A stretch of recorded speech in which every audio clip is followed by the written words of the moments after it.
So yesterday I think we had an interesting session where we looked at the state of the world, and it's a bit depressing when we look at the state of the world, but we found reasons for hope. You know, if we look at all of humanity in an evolutionary way, we have hope, and we know that Baha'u'llah's teachings and his writings have come to take humanity forward, to help to unlock human potential. So we can be very hopeful and optimistic. So today I thought we would focus on Baha'u'llah's vision, of a new world order. I think Baha'u'llah's vision is very profound. His vision involves what it means to be a human being. He gives us a new idea, a new concept of what it means to be a human being. Also what is required for social justice, universal peace and prosperity, and a dynamic and sustainable civilization. And in a way, also, Baha'u'llah really redefines modernity, what it means to be modern. It requires a change in outlook where everyone is seen as sacred and endowed with rights. It involves the emergence of new institutions for global governance and cooperation. And his vision involves the uniting of the material and spiritual progress. So what does the future hold? Baha'u'llah says, "These fruitless strifes, these ruinous wars shall pass away, and the most great peace shall come.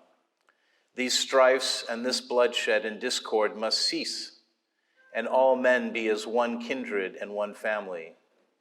Let not a man glory in this, that he loves his country.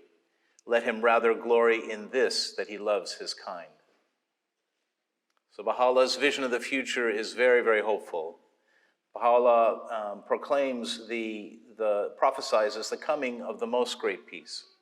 And we know that this most great peace is not only possible, but it is inevitable.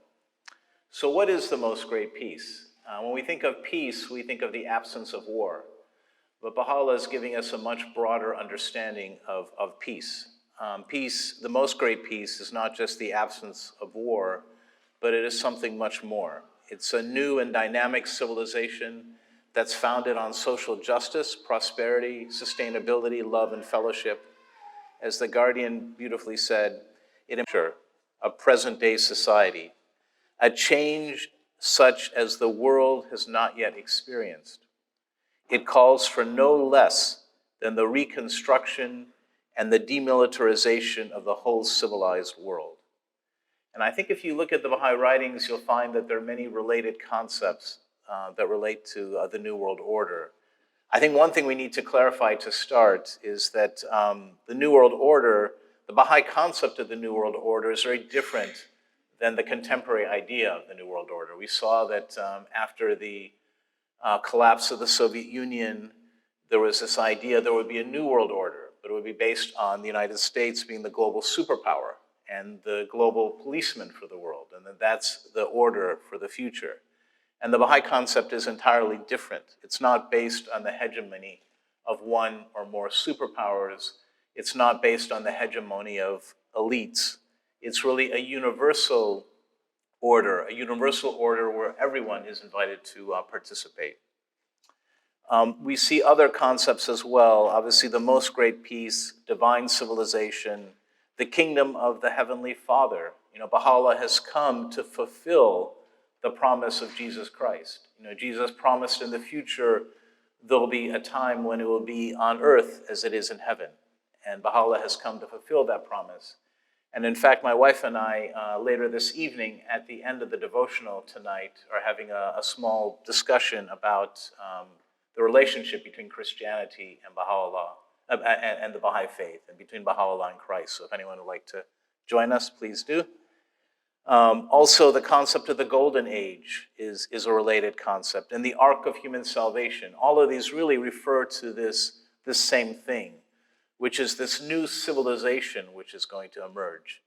And this idea is not just ancillary to the Baha'i faith. It's not just one of the teachings of the Baha'i faith. Really, the establishment of divine civilization is the primary mission of the Baha'i faith. That is why Baha'u'llah came, to completely transform society. And in fact, Baha'u'llah in the Kitab-i-Iran, his book of certitude, explains that really the whole purpose of a divine educator coming is to completely transform everything, to completely transform the individual, and to completely transform society. And if there is no transformation, then what is the point? Baha'u'lláh says, is not the object of every revelation to effect a transformation in the whole character of mankind, a transformation that shall manifest itself both outwardly and inwardly, that shall affect both its inner life and external conditions. For if the character of mankind be not changed, the futility of God's universal manifestations would be apparent. So what is the power behind this transformation? What is the secret behind the transformation? How do you bring transformation about? I think many of us know that when Baha'u'lláh was imprisoned in the Siachal, it's an underground prison. This is actually a photo of the entrance to the prison. But it was underground, so once you entered the prison, there were no windows, there was no ventilation. It was a horrible place. And in that place, in that dark prison, Baha'u'lláh had his intimation of prophethood. And a maiden appeared to Baha'u'lláh and revealed to him his mission. And she told Baha'u'lláh, she said, Baha'u'lláh recounts a dream that he had while he was in prison. He says, one night in a dream, these exalted words were heard on every side. Verily, we shall render thee victorious by thyself and by thy pen. I think that's very profound. You see, there's no reference here to the sword. There's no reference here to violence. The cause of Baha'u'lláh is going to be rendered victorious by himself, his personality, and by his pen. His pen is a symbol for his words. It's really the words of Baha'u'lláh that are going to completely transform humanity. I also think it's quite significant that, in every religion there's a symbol that's used to symbolize this process of divine revelation. So we know that in the time of Moses, it was the burning bush. In the time of Jesus, it was the dove. In the time of Muhammad, it was the angel Gabriel. And in the time of Baha'u'lláh, for the first time, we have a feminine figure, which I think is not accidental. It's the maid of heaven who appears to Baha'u'lláh in a dream. And I think what Baha'u'lláh is trying to demonstrate with this symbol is that this new age is going to be a new age. It's going to be an age that is more feminine, an age which is more nurturing, an age which is more balanced. In the past, the masculine qualities of humanity have been the ones that have been emphasized. But in this age, it'll be a new culture, a new culture of affirmation. And I think it's also not an accident that actually, when Baha'u'lláh was in the Garden of Rezvan, when he publicly declared his mission as a divine educator, as a messenger from God, the very, very first thing he did was he abolished the law of the sword.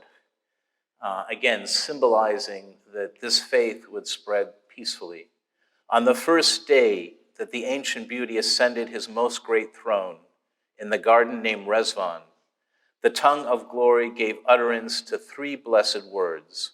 First, that in this revelation, the law of the sword hath been annulled. We see in the writings many references to the power of the word. Baha'u'lláh says, through the movement of our pen of glory, we have, at the bidding of the omnipotent ordainer, breathed a new life into every human frame and instilled into every word a fresh potency. All created things proclaim the evidences of this worldwide regeneration.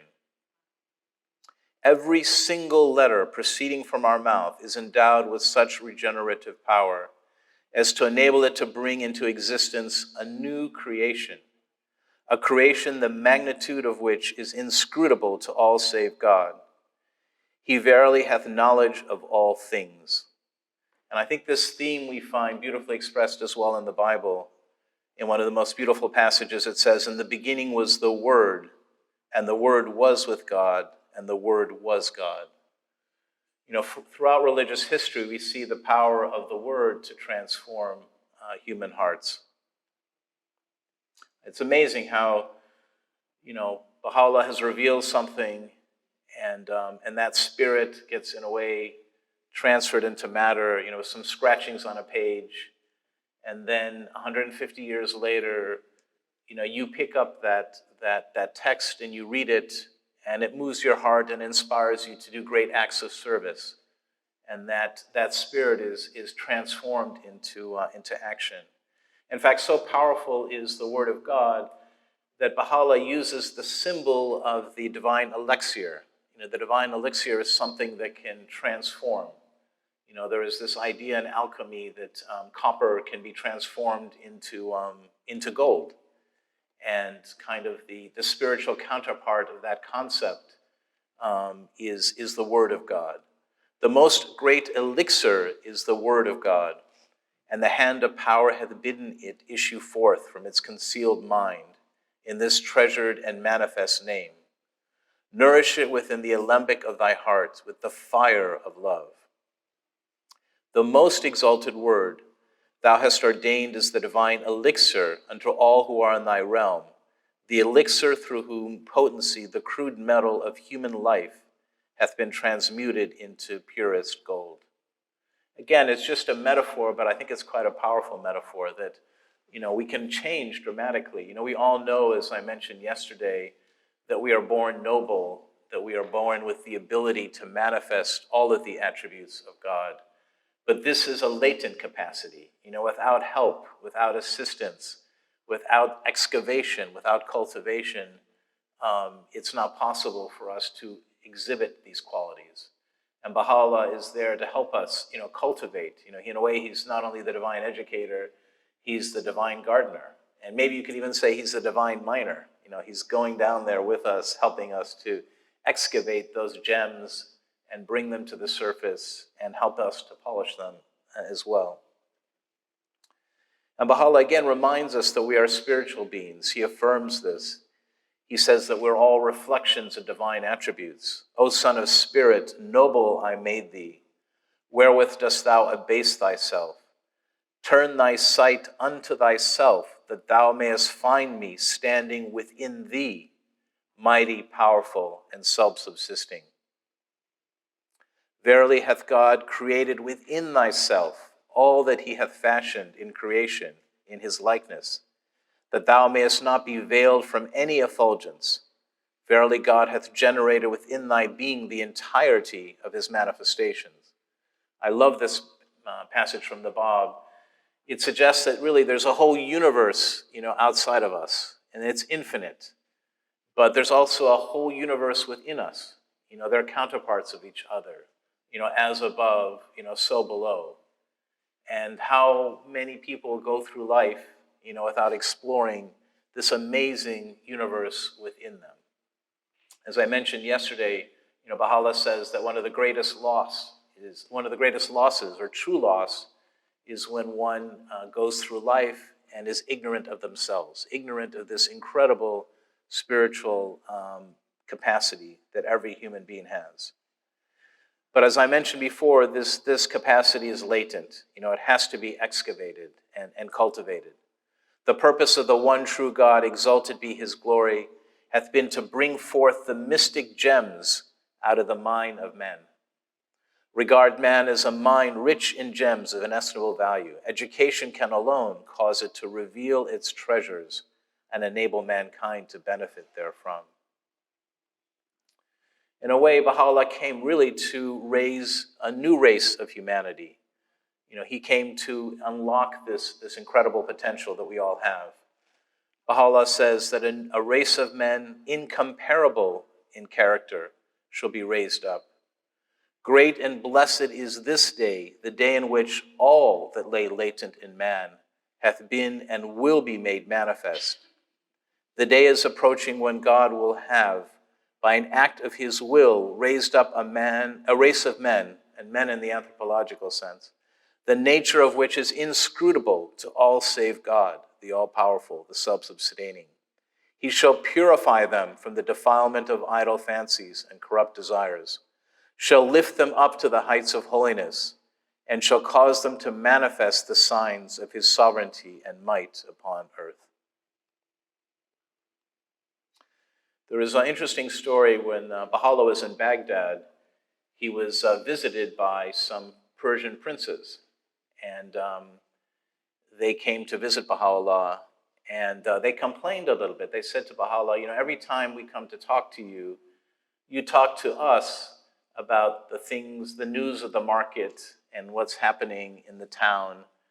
But when you talk to these Baha'i friends of yours, or these at the time they were Babis, when you talk to them, you talk about profound spiritual things. But these people are of no account. They're not learned. They're not people of discernment. Why don't you speak to us like that? And Baha'u'lláh explained to them, that really those who are worthy to hear his words were at another level, another station. And then he goes and talks about the future. And he reveals some signs about the maturity of the future. And one of the signs, he says, is that in the future, the most beautiful woman, decked out in the most beautiful jewels, can walk from the one end of the earth to the other, and no one will try to steal her jewelry, nor look at her with a lustful eye. Baha'u'lláh says, my purpose in coming to this corrupt world, where the tyrants and traitors, by their acts of cruelty and oppression, have closed the doors of peace and tranquility to all mankind, is to establish, through the power of God and his might, the forces of justice, trust, security, and faith. For instance, in the future, should a woman who is unsurpassed in her beauty and adorned with the most exquisite and priceless jewels travel unveiled and alone from the east of the world to the west thereof, passing through every land and journeying in all countries, there would be such a standard of justice, trustworthiness, and faith on the one hand, and lack of treachery and degradation on the other, that no one would be found who would wish to rob her of her possessions or to cast a treacherous and lustful eye upon her beauteous chastity. Through the power of God, I shall transform the peoples of the world into this exalted state, and shall open the most great door to the face of all humanity. It's interesting, this was put to the test. In 2014, there's a group in New York that's called Hollerback, and they actually posted a video on YouTube, which you can view, and they had a very ordinary looking woman dressed in blue jeans and a crew neck sweater and no jewelry. And she walked from one part of Manhattan to another part of Manhattan. She walked for 10 hours. And during that 10 hours, she had 100 catcalls. So basically one every 6 minutes. And that was just in Manhattan. Baha'u'lláh is saying that in the future, a woman can go through every land from the east to the west, and this won't happen. Another symbol of this maturity is that in the future, people will not desire power. We live in a culture that's obsessed with the pursuit of power.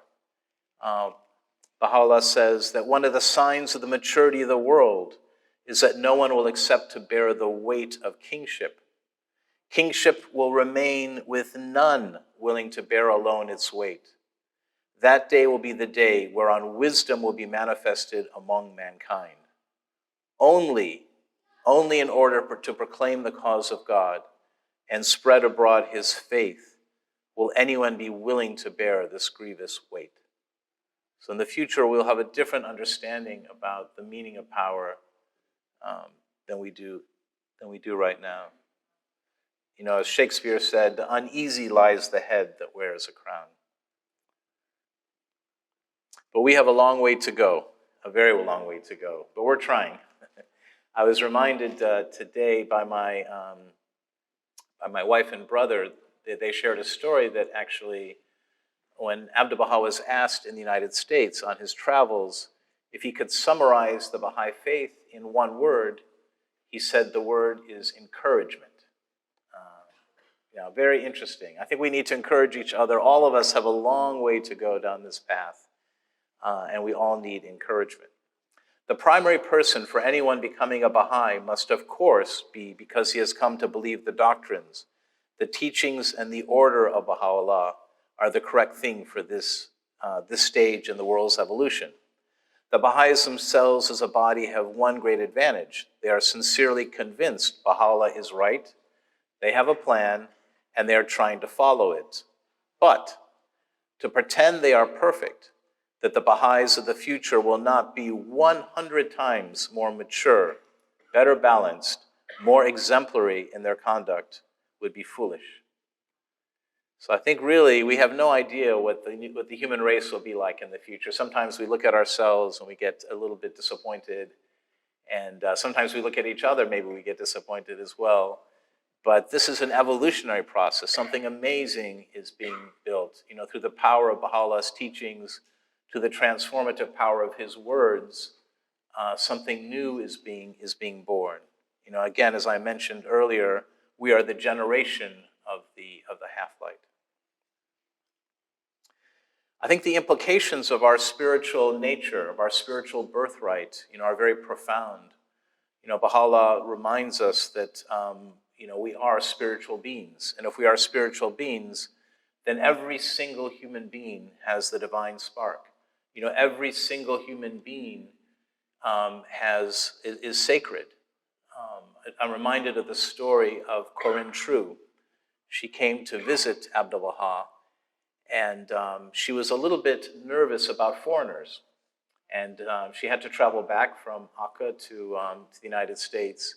So on her last day, Abdu'l-Baha told her that you should regard every human being that you encounter as a love letter from your beloved.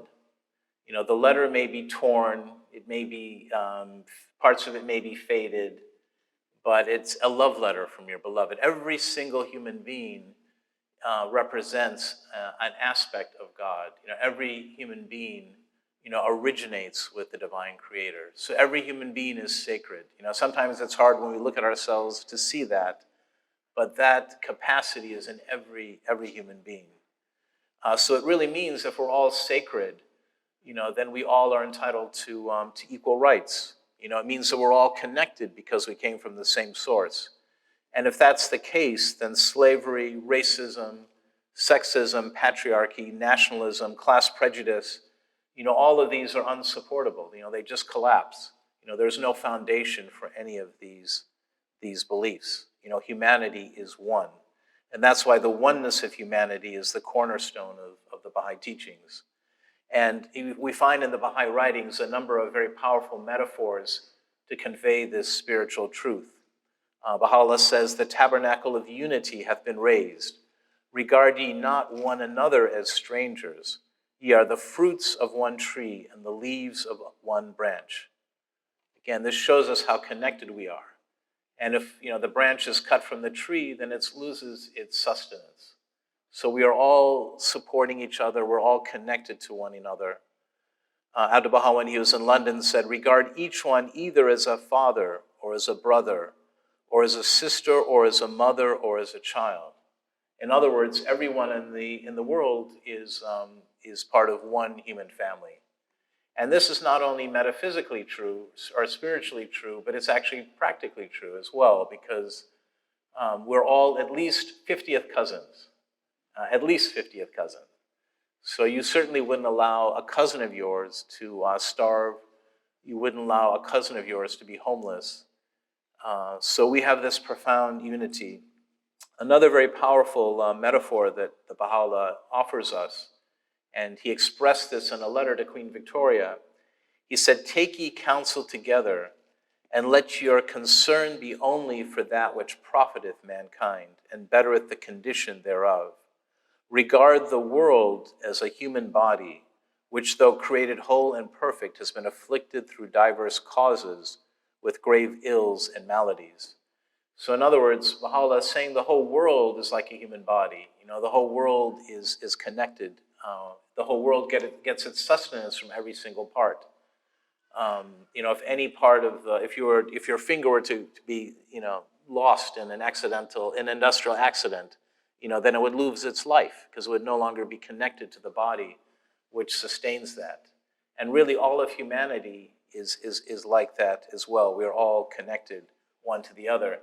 It's not possible for the big toe to say, "Me first. I don't need to worry about the nose. It's so far away from me." Or the heart can't say, "No, me first. I'm the most important. I don't need to worry about the liver. The liver, is unlike me." Everything is connected. Everything sustains everything else. the prosperity of one part of the body affects the health and prosperity of every other part. And the same is true for the world. We find the rhetoric in the world now where one country is trying to put itself above another. America first, Russia first, China first, Britain first, Finland first. All of that is going to lead to destruction because everything is connected. And we had some consultation yesterday about the fact that The Guardian says that materialism, this orientation which is not spiritual, is cancerous. If you think about it in the body, when one organ decides that it's going to keep growing and growing and growing, it creates cancer and it affects the entire body. And then soon the entire body is devastated by the selfishness, of one part of the body that keeps trying to multiply. Again, this is a beautiful passage from the writings of The Guardian, and I know it's a bit long, but it's worth sharing with you, I think. I think I lost the connection. Oh, okay. Maybe it was too long. Is it... I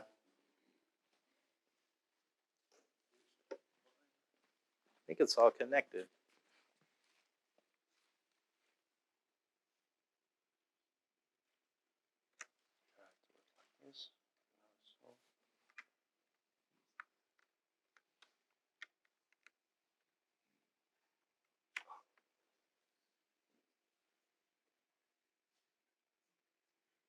Okay, wonderful. Thank you. Okay, I'll try not to disturb it. Let there be no mistake. The principle of the oneness of mankind, the pivot around which all the teachings of Baha'u'lláh revolve, is no mere outburst of ignorant emotionalism or an expression of vague and pious hope. Its appeal is not to be merely identified with a reawakening of the spirit of brotherhood and goodwill among men, nor does it aim solely at the fostering of harmonious cooperation among individual peoples and nations. Its message is applicable not only to the individual, but concerns itself primarily with the nature of those essential relationships that must bind all the states and nations as members of one human family.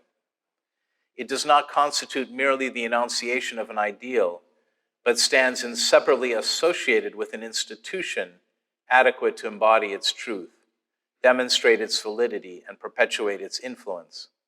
It implies an organic change in the structure of present-day society, a change such as the world has not yet experienced.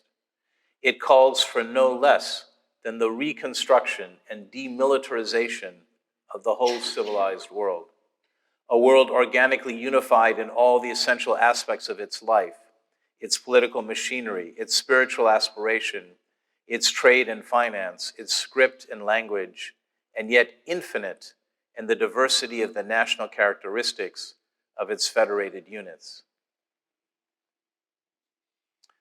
I think one of the beautiful things that Baha'u'lláh does is that he, in a way, redefines what it means to be a human being.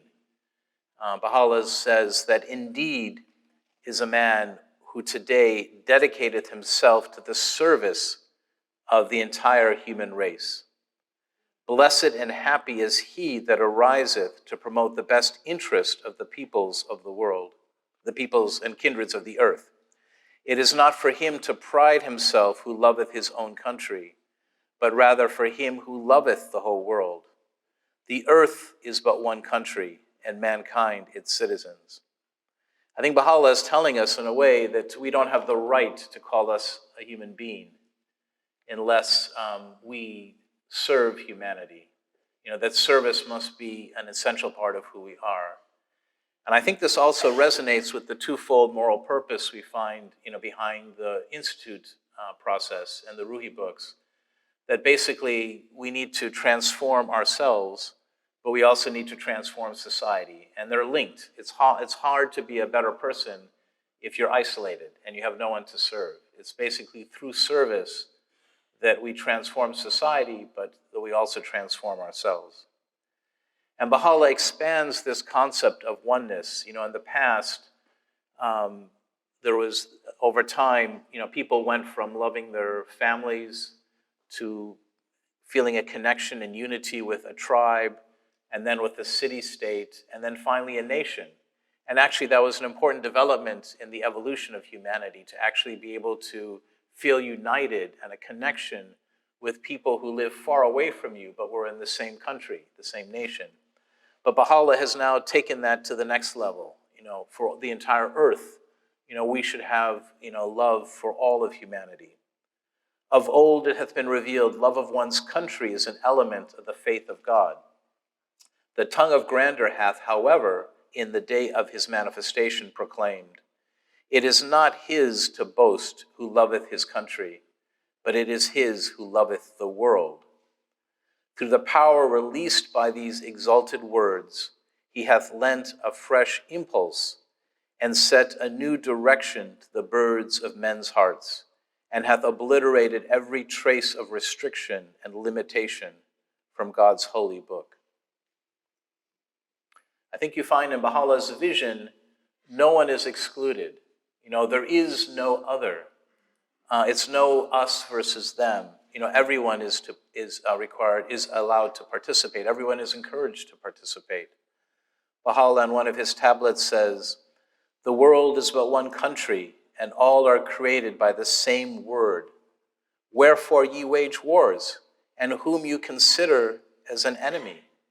I think if you look at our world today, you find that's exactly what's happened. They were always creating an other to fight against. It was very interesting. We had a discussion with the youth, and one of the youth asked a brilliant question. They said, well, in order to have unity, don't we need an enemy? And no, we don't.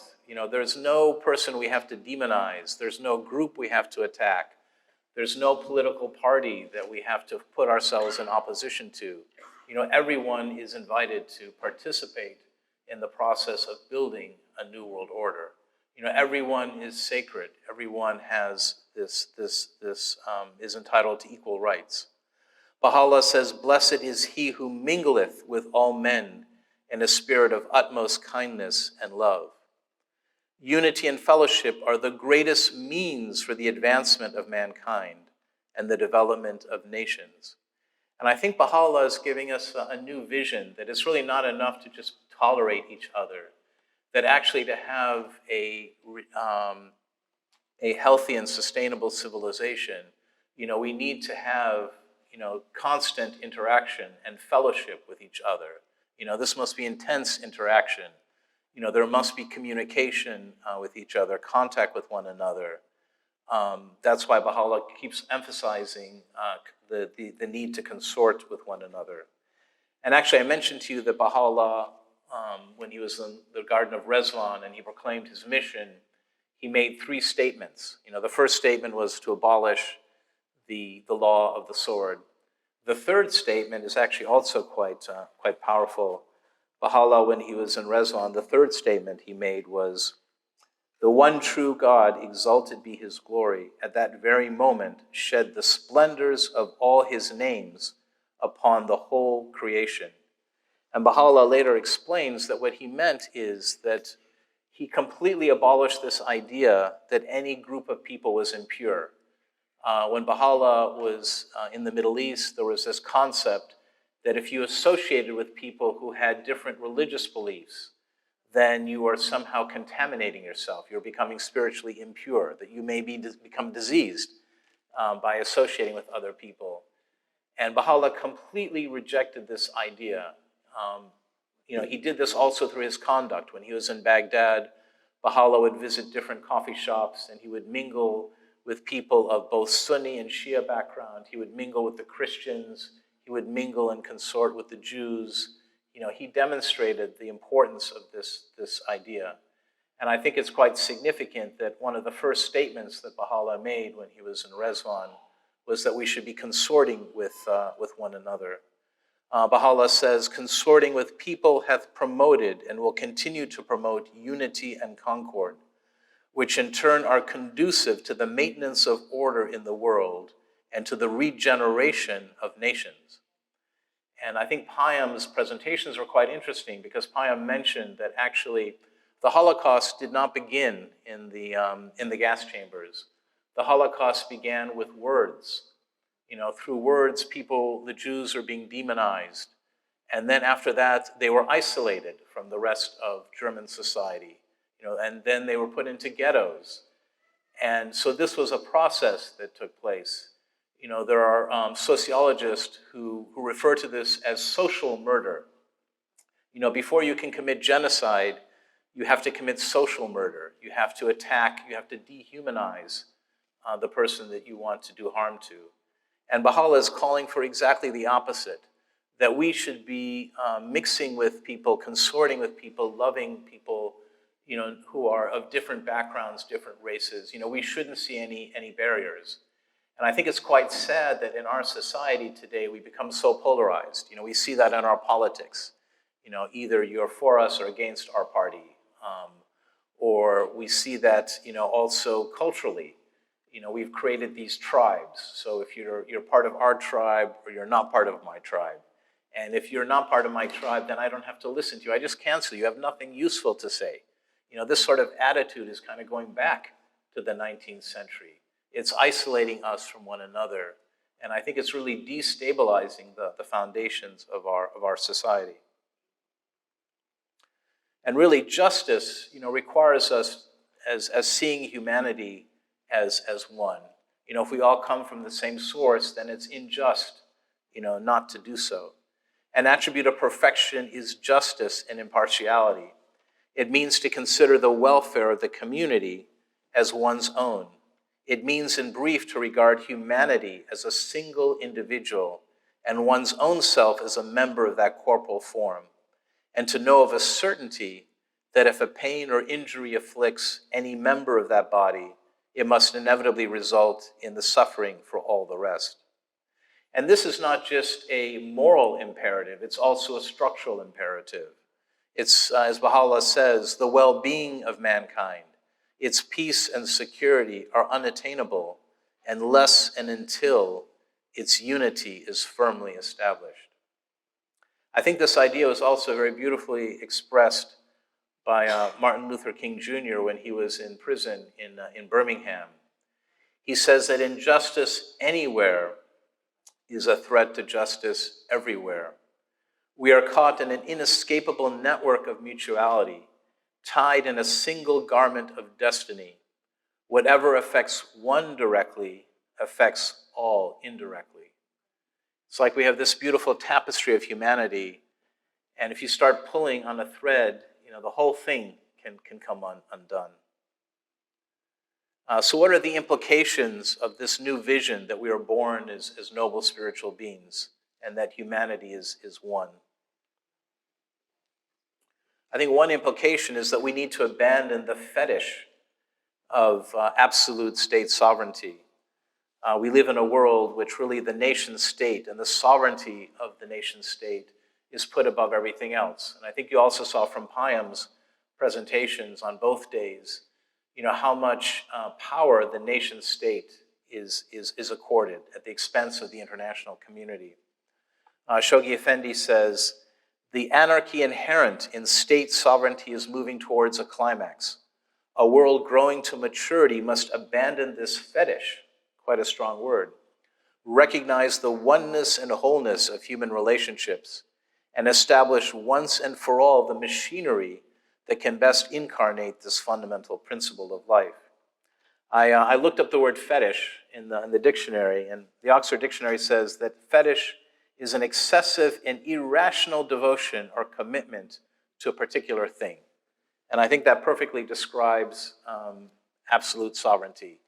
This concept of absolute sovereignty is something that came about several centuries ago in a different time and a different place. This idea of absolute sovereignty is really no longer fit for the modern age.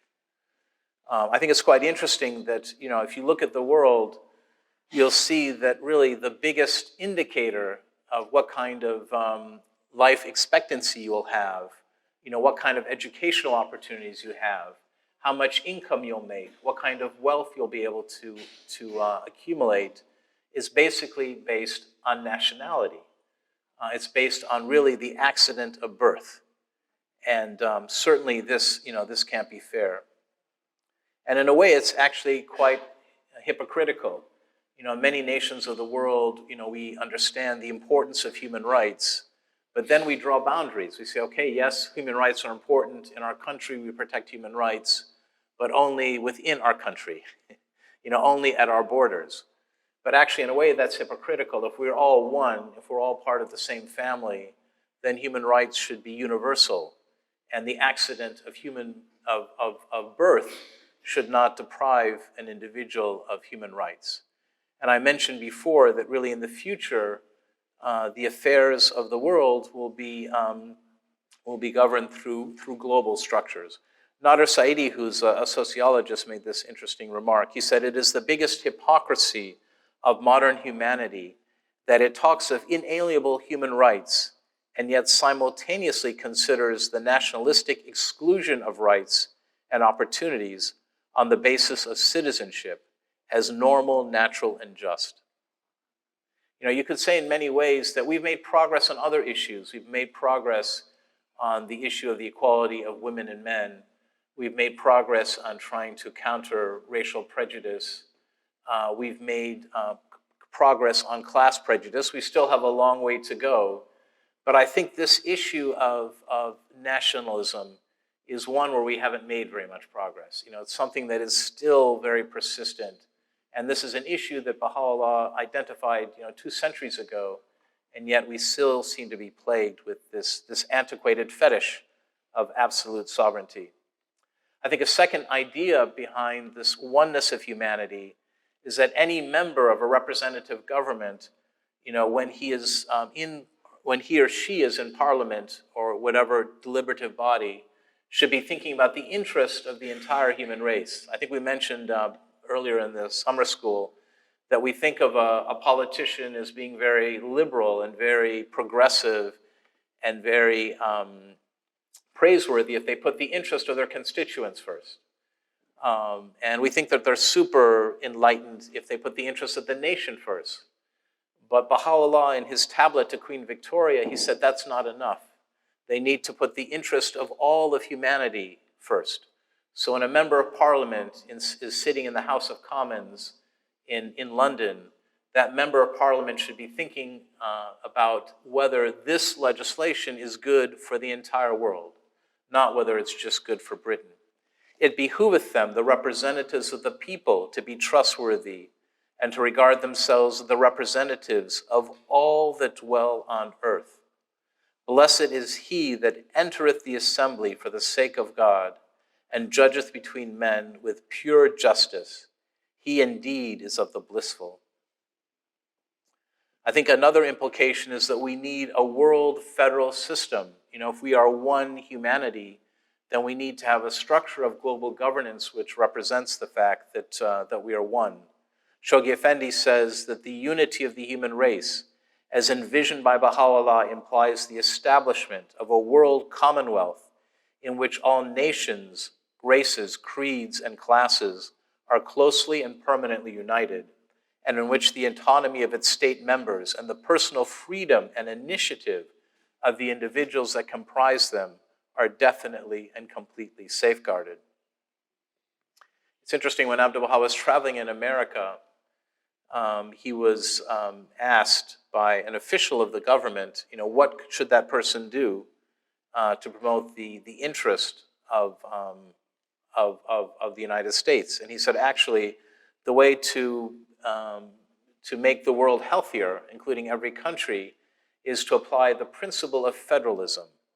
So you have a central government with certain powers, but then there's a lot of autonomy at the state level. As you may know, in the United States, there are 50 states. Each state has its own set of laws, its own autonomy with respect to education and policing and other issues, and then there is a federal government. And Abdu'l-Baha was not asking this official to follow the United States system for the world in respect of how the political system is practiced, but just the principle of federalism, that you can have these 2 levels of government. And it's quite interesting. I was looking at the Federalist Papers. These were papers that were prepared. They're actually newspaper articles that were published by some of the early proponents of the Federalist system. There's a big debate in the United States because after the United States received independence from Britain, there were basically 13 former colonies. But each colony was actually a sovereign state. Each colony could have its own trade policy. Each colony could issue its own currency. Some of the colonies wanted to become closer to Spain, others to Britain, others to France. They had territorial and boundary disputes that were on the verge of breaking out into a war. And after 6 years of chaos, they decided to develop a federal system where each state renounced the ability to make war, each state renounced the ability to create trade barriers, and they formed a system that was a federal system and became much stronger as a result.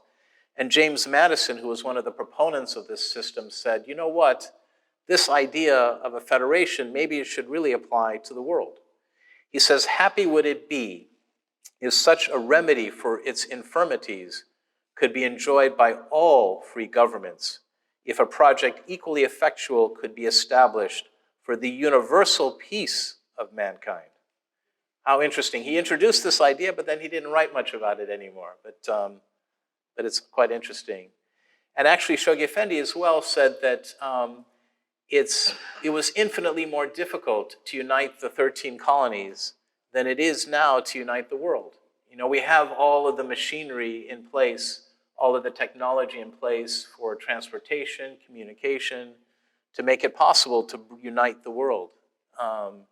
And at first I was a little bit skeptical when I read this, but actually it's very true. If you look at the 13 colonies, they were actually very different. They had very different cultures, very different practices. It was very hard to travel from one colony to another. And I found this letter from George Washington to Lafayette, and he made a similar point. He said, it appears to me then little short of a miracle that the delegates from so many different states, which states are also different from each other in their manners, circumstances, and prejudices, should unite in forming a system of national government. So what are the features of this world federation?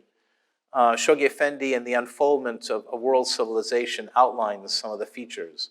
He says, a world legislature whose members will, as the trustees of the whole of mankind, ultimately control the entire resources of all component nations, and will enact such laws as shall be required to regulate the life, satisfy the needs, and adjust the relationships of all races and peoples.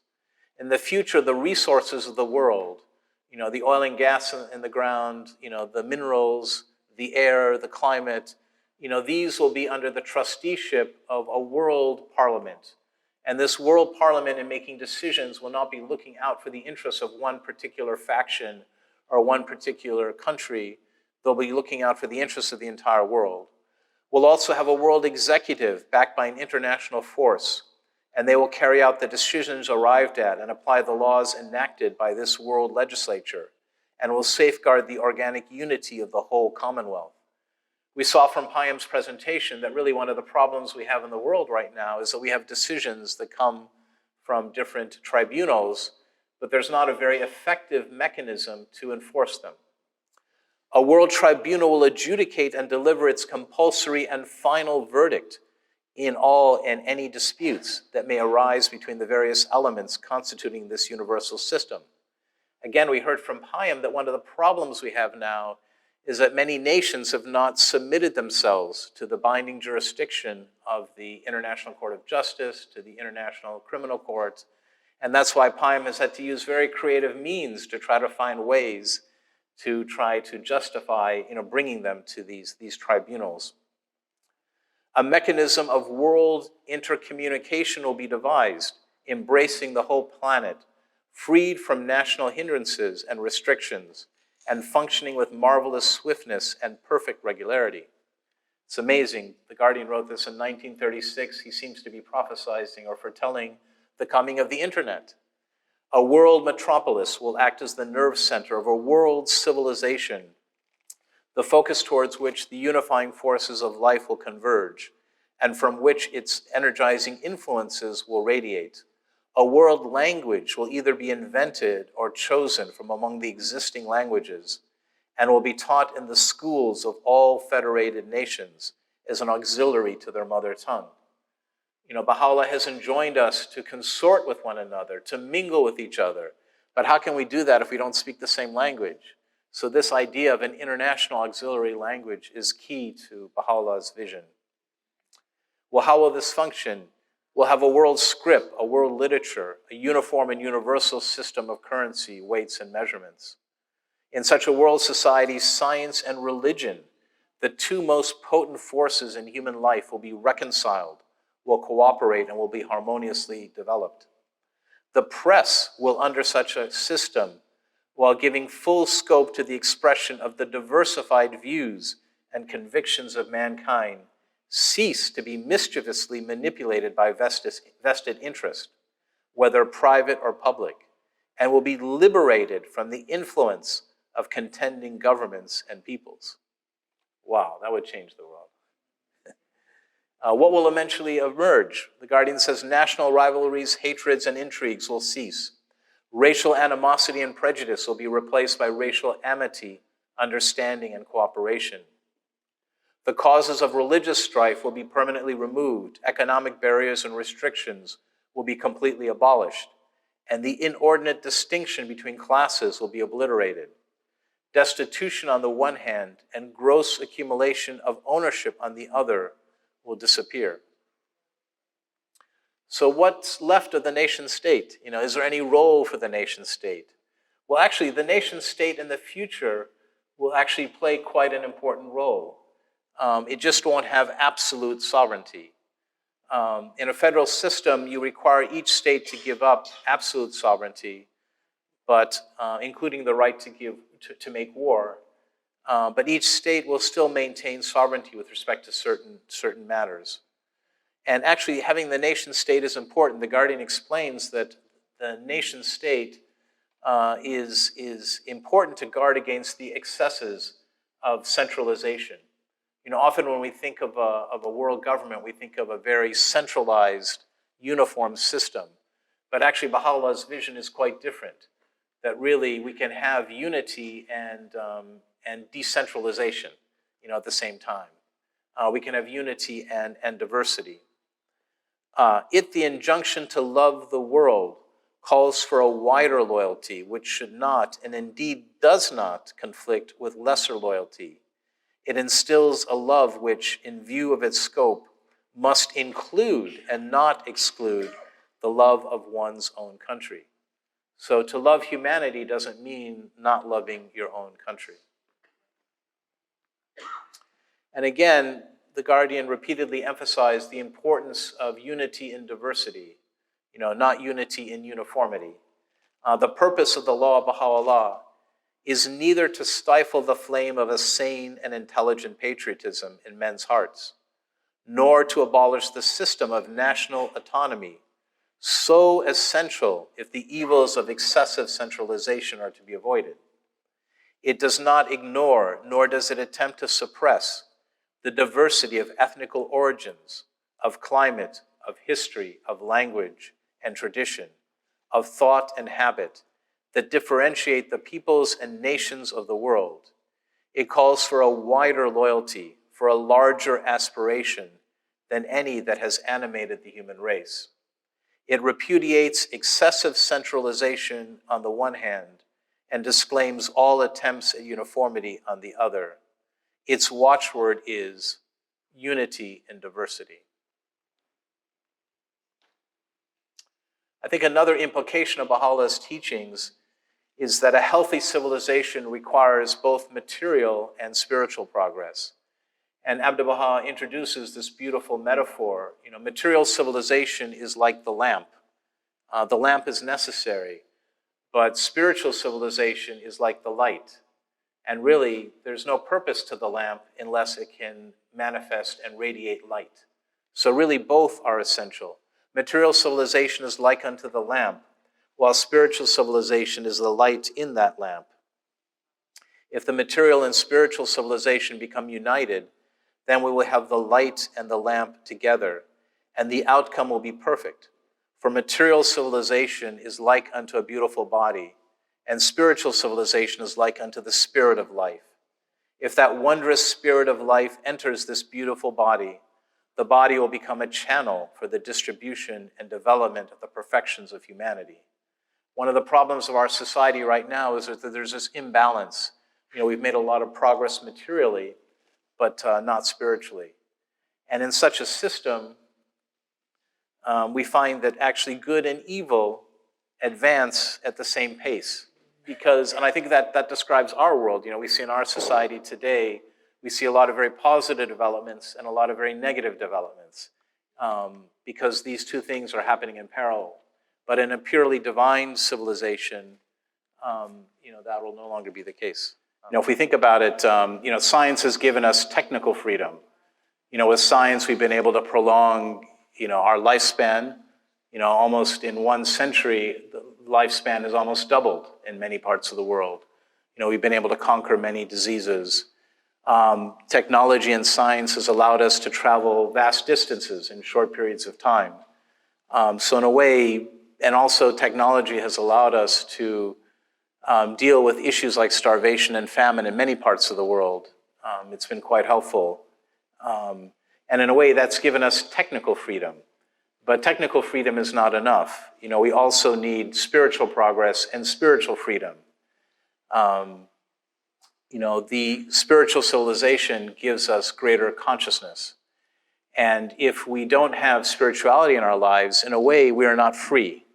If our whole life revolves around our ego, our insistent self, then in a way, we are prisoners. We may not see the bars, but we are prisoners.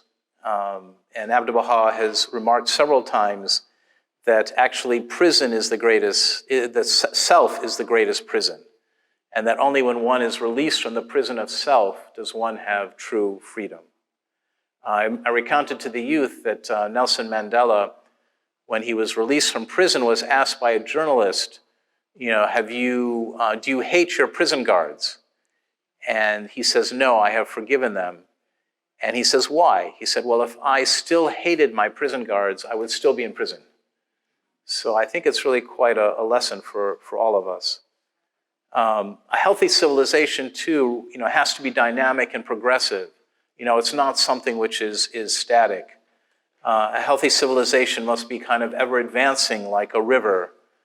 It must evolve over time, according to human potential, because human potential is continually being continually being manifested. A healthy civilization embraces, as I mentioned, both science and religion, and both science and religion must be dynamic. And in a way, in the Baha'i faith, we have redefined religion. We often think of religion as this force that comes from outer space, lands on earth, and is fixed forever. But actually, that's not really true religion. Religion is the merger or combination of the infinite divine effulgence and human capacity. So religion has to be designed so it's consonant with human capacity. Religion is historical. There's historical consciousness. Religion is not the worship of tradition. Religion is that spirit of religion, which is dynamic and constantly moving forward. Each religion is specific for its time. True religion cannot conflict with true science. Pseudo-religion can conflict with science, and pseudo-science can conflict with true religion. But both religion and science are looking at the truth. They're looking at it from different angles, but they're both looking at the truth. So they cannot be in conflict with each other. And actually, religion is an important mechanism or vehicle for the bringing about of a dynamic civilization.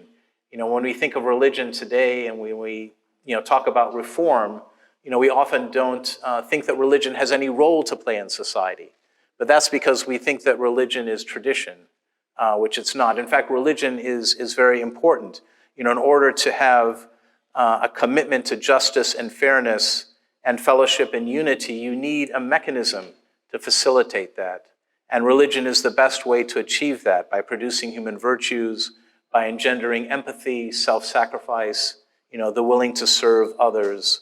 Also, a healthy civilization must be open to learning from other countries and nations as well.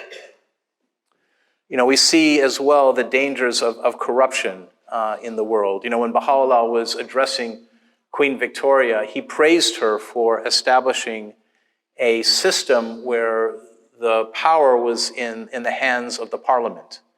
And he said that that was an important step, but he said that that wasn't enough, that actually the parliamentarians also had to have good character. And unfortunately in our world today, we see corruption, is very prevalent, and it seems to be growing. And Abdu'l-Baha made a very interesting statement. He says, "What an extraordinary situation now obtains when no one, hearing a claim advanced, asked himself what the speaker's real motive might be, and what selfish words he might not have hidden behind the mask of words. You find, for example, that an individual seeking to further his own petty and personal concerns will block the advancement of an entire people. To maintain his own leadership, he will everlastingly direct the masses toward that prejudice and fanaticism which subvert the very base of civilization." I won't name names, but I think if you look around the world, you'll see many, many examples of this kind of attitude. And the IMF a couple of years ago actually tried to calculate, how much corruption is costing humanity. And their estimate was that bribery, and not just bribery, there are many forms of corruption, but just bribery itself is costing humanity between $1.5 to $2 trillion, not billion, trillion, which is a phenomenal amount of money. Another key implication of this principle of the oneness of humanity is that the Earth's resources should be under the jurisdiction of a federal system.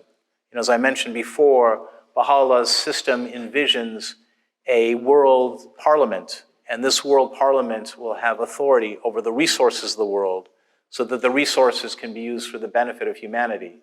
I mean, if you think about it, it's kind of strange. We live in a world right now where many resources, who gets to develop them, how they're used, how their proceeds are spent, are just accidents of geology.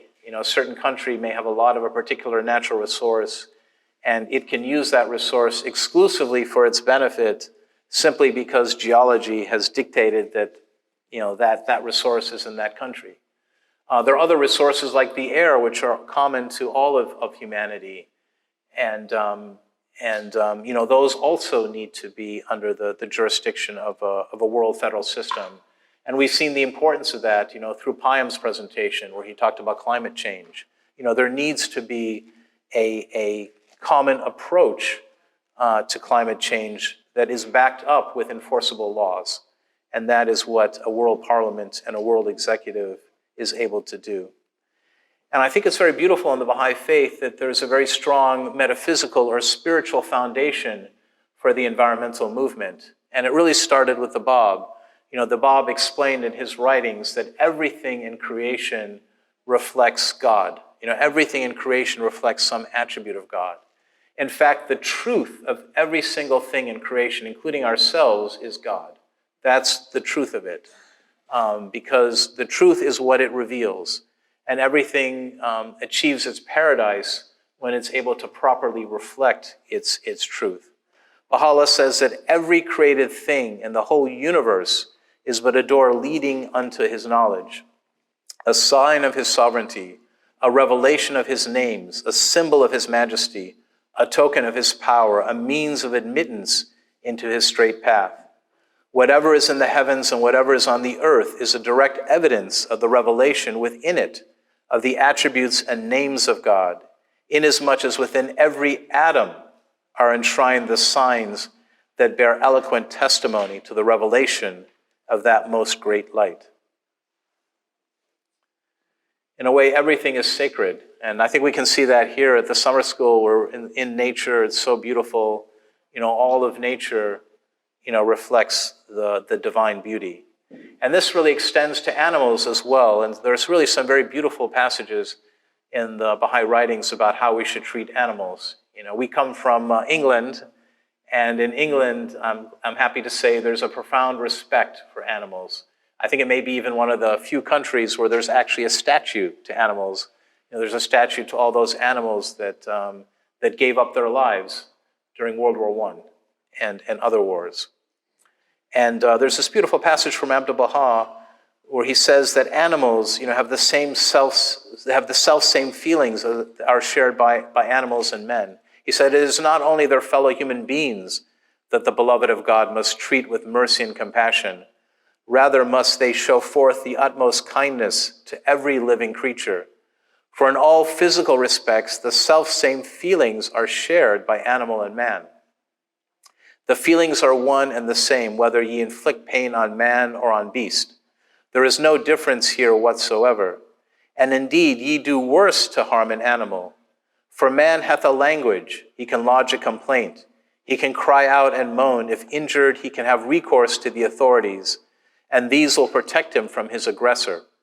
Therefore, it is essential that ye show forth the utmost consideration to the animal, and that ye be even kinder to him than to your fellow men. Amazing. I think it's one of the first religions that shows such a respect for animals. And actually, even Abdu'l-Baha says that we should teach the children to be kind to animals. He says, train your children from their earliest days to be infinitely tender and loving to animals. If an animal be sick, let the children try to heal it. If it be hungry, let them feed it. If thirsty, let them quench its thirst. If weary, let them see that it rests. I think it's so important to teach children empathy, and one of the ways is through teaching them respect for animals. So if there are any children in the audience and you want a puppy, I think you can use this quotation as ammunition. And I think it's also quite interesting, too, that Baha'u'lláh, in his book, the Kitab-i-Iran, there's a beautiful passage on the true seeker, the path of the true seeker, how one attains certitude and understanding and consciousness. And actually, one of the prerequisites of a true seeker is that the true seeker must show kindness to animals. So in a way, there's kind of a whole universe of understanding that depends on virtue and good conduct. And one of the elements of that is treating animals well. So if you don't treat animals well, actually your ability to be conscious of the world and to understand reality will be diminished. And then finally, a final implication, and there are many other implications, but obviously due to the shortage of time, I'll just mention this, is the demilitarization of the world. I mean, it's astonishing how much money we spend on arms. It's calculated that as of 2022, that 3.7%, that military expenditure rose between 2022 and 2021 by 3.7%. I bet you if you look at 2023, it's going to go up by even more. So now we spend $2.24 trillion on military spending. And Baha'u'lláh, when he wrote to the kings and rulers of the world, he chastised them for spending so much money on military, on the arms. He said it'd be far better if you came together in a global system and reduced your expenditures on arms and created peace amongst one another. So what would we do with all of this extra money that we waste on war and on corruption? So we spend $2.24 trillion. Sorry, I keep saying billion, but billion is not enough. $2.24 trillion on military spending. The IMF estimates that we lose $1.5 to $2 trillion in bribery, and that's not all corruption, that's just bribery. So we're talking basically about $4 to almost $4.5 trillion are wasted. What could we do with that money? Well, Shoghi Effendi gives us some ideas. He says the enormous energy dissipated and wasted on war, whether economic or political, will be consecrated to such ends as will extend the range of human inventions and technical development, to the increase of the productivity of mankind, to the extermination of disease, to the extension of scientific research, to the raising of the standard of physical health, to the sharpening and refinement of the human brain, to the exploitation of the unused and unsuspected resources of the planet, to the prolongation of human life, and to the furtherance of any other agency that can stimulate the intellectual, the moral, the spiritual life of the entire human race.